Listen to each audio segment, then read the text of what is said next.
তোর কতক্ষণ কান্না করবি বল? তুই জেনে শুনে এইসব কিছু করিসনি। আমি এতদিন ধরে দাদাকে ভালোবেসে গেলাম, আজ আমি অপমান দিয়ে তার জীবনটাই শেষ করে দিলাম। এটা আমি কি করলাম? সব ঠিক হয়ে যাবে। কিচ্ছু ঠিক হবে না, ছেলে থেকে ওর জীবনটা নষ্ট হবে। এবারে বসে বসে দেখবো করে যাবো তুই কোথায় যাবি? পুলিশের কাছে। সব সত্যি কথা বলে ওকে ছাড়িয়ে দিয়ে আসবো। পাগল হয়ে গেছিস নাকি? আমার কথা শোন, তুই যদি এখন টনিকে ভালোবাসার কথা বলে ছাড়িয়ে আনতে যাস, তাহলে টনি সব থেকে বেশি ঘৃণা তোকে করবে। ভাবে স্বার্থের জন্য তুই ওকে ছাড়িয়েছিস। তোকে ছাড়াবি তো প্রেমিকা হিসেবে না, ভালো বন্ধু হিসেবে। আমি সব সত্যি কথা বলবো। ওকে ছেড়ে দেবে তো? হ্যাঁ ছেড়ে দেবে, কিন্তু সঙ্গে করে কলেজের প্রিন্সিপালকে নিয়ে যাবে। নিয়ে যাবো। ভালো থাকা ভাই, তো লজ্জা লাগেনি? কারণ ওকে আমি প্রচুর অপমান করেছি, আর কিছু বলবেন না। বিনীত অনুরোধ, নির্দোষ ছেলেটাকে ছেড়ে দিন। ঠিক আছে হাবিলদার, ছেড়ে দাও। টনি, আমার ভুল হয়ে গেছে, তুমি আমাকে ক্ষমা করে দাও। টনি, আচ্ছা শেষে কলেজ থেকে একটা দিঘা ট্যুরের কথা আছে। কিরে টনি, আমরা সবাই আনন্দ করছি, তুই মন খারাপ করে বসে আছিস যে? কই মন খারাপ? তোর আনন্দ করছি কোন? এখানে বসে আছি, কি খুঁজে খুঁজে পাচ্ছি না। টনি, জানিস সালমা, আসলি বলেই টনি চলে গেল। একটা ভুল হয়েছে, তার জন্য কত ক্ষমা চাইছি। ও আমাকে ক্ষমা তো দূরের কথা, আমাকে সহ্যই করতে পারে না। নে তুই টেনশন করিস না, চেষ্টা ঠিক হয়ে যাবে। কিরে টনি, কাকে ফোন করছিস? আমার সেই আংটিওয়ালা বন্ধুকে। এখনো ওকে নিয়ে পড়ে আছিস? বুঝতে পারছিস তোকে বোকা বানিয়েছে। বাদ দে সব। কি হয়েছে রে? তালমা যেখানে যাচ্ছে এখান থেকে চলে যাচ্ছি। কেন তোরা জানিস না? হ্যাঁ জানি। তুই দেখ ভাই, ও আর ভুল বুঝতে পেরেছে, মন থেকে ক্ষমা করে দে। তোরা কি চাইছিস? আমরা যেমন ওদের সাথে বন্ধুর মতো মিশছি, তুইও মে। শুধু এটাই? তোরা খুশি তো? হ্যাঁ খুশি আছে, তাই হবে।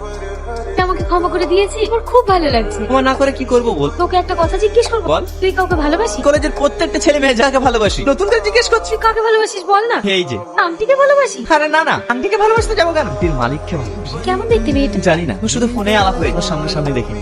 কিন্তু জানিস সালমা, কয়দিন হলো ফোন তুলছে না, সুইচ অফ বল। ওর কিছু হয়নি তো? তুই যাকে জীবন দিয়ে ভালোবাসিস, তার কোনোদিন বিপদ হতে পারে। ও নিয়ে তুই টেনশন করিস না। তুই দেখবি কয়েকদিনের মধ্যেই তোর গার্লফ্রেন্ড তোকে সারপ্রাইজ দেবে। ওই আশাতে বসে আছি, আর সে আমাকে কবে সারপ্রাইজ।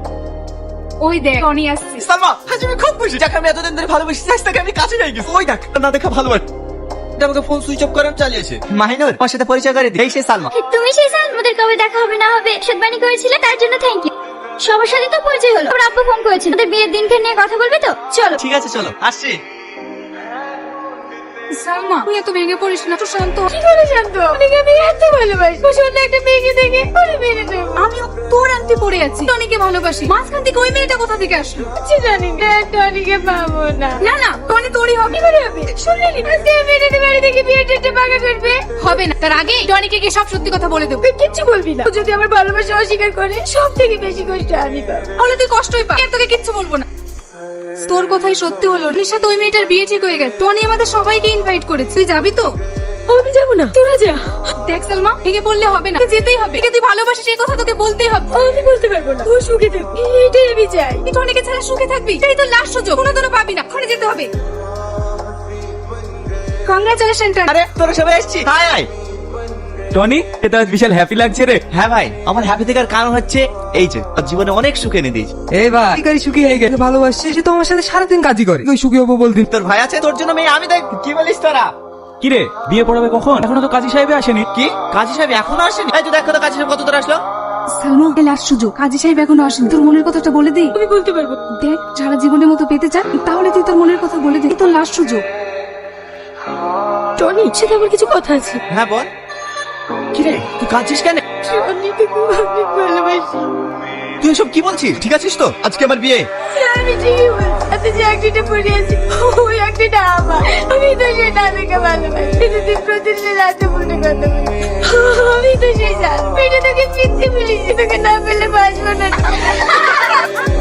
অবাক হচ্ছ? অবাক হওয়ার কিছুই নেই, তোমার টনি তোমারই আছে। মানেটা আমি বলছি, তুই নিজেকে অনেক চালাক ভাবিস তাই না? আমি অনেকদিন আগেই জেনে গেছি তোকে পাগলের মতন ভালোবাসি, আর অন্য কেউ না। সেটা হচ্ছে তুই। তুই কি করে জানিস?